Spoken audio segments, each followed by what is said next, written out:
quelle est la masse de l'univers, ou plus précisément, quelle est la masse dans un certain volume. Alors on a deux manières de peser un volume d'univers.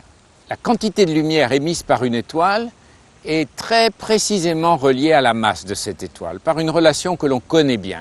Donc, si je prends un volume d'univers et que je mesure la quantité de lumière qu'elle émet, je peux déduire la masse de matière contenue dans ce volume.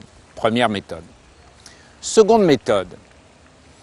On sait que deux masses de matière s'attirent. La force d'attraction qui produit le mouvement de ces masses traduit directement la valeur des masses. Nous avons donc là un second moyen de peser en quelque sorte, de mesurer la masse de matière présente dans une galaxie.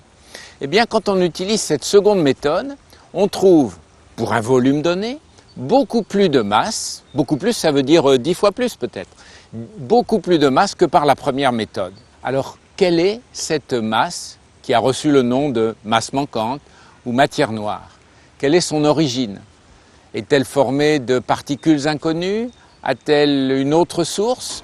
Où est-elle localisée? C'est une des grandes questions de l'astronomie contemporaine. Elle n'a toujours pas reçu de réponse. Qu'est-ce qui compose l'espace? Principalement du vide. Ce vide est-il vraiment vide? Nous appelons vide une portion d'espace dans laquelle il n'y a rien. Regardons ce rien avec un peu plus d'attention. Rien veut dire d'abord pas de matière. Donc il est certain que lorsqu'il n'y a plus que un atome par centimètre cube, ce qui est à peu près le vide, l'état du vide à l'intérieur de notre galaxie, ou un atome par 100 cm3, donc un vide 100 fois meilleur, à peu près la situation du vide entre les galaxies, on est presque dans un vide parfait. En tout cas dans un vide infiniment meilleur que celui que les meilleures pompes à vide savent faire dans les laboratoires de physique aujourd'hui. Imaginons un vide encore plus parfait où il y ait 0 atome par centimètre cube. Est-il vraiment vide cet espace? Eh bien non, car il contient encore de la lumière. Et de la lumière, c'est de l'énergie.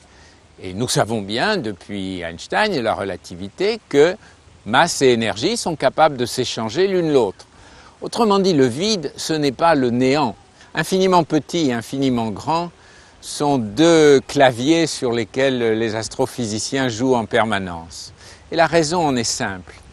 La lumière, dont le rôle est si essentiel en astronomie, elle est émise par des atomes. Donc la structure d'objets énormes comme notre Soleil, ou comme les galaxies, ou comme l'univers tout entier, l'état de l'univers primordial autour du Big Bang, ne nous sont connus que par la compréhension que nous avons des mécanismes d'émission de la lumière. Eh bien, cette étude repose sur les propriétés de la matière microscopique, atomes, protons, neutrons, quarks, propriétés qui sont justement étudiées dans les laboratoires de physique sur Terre, attachées à l'étude de l'infiniment petit.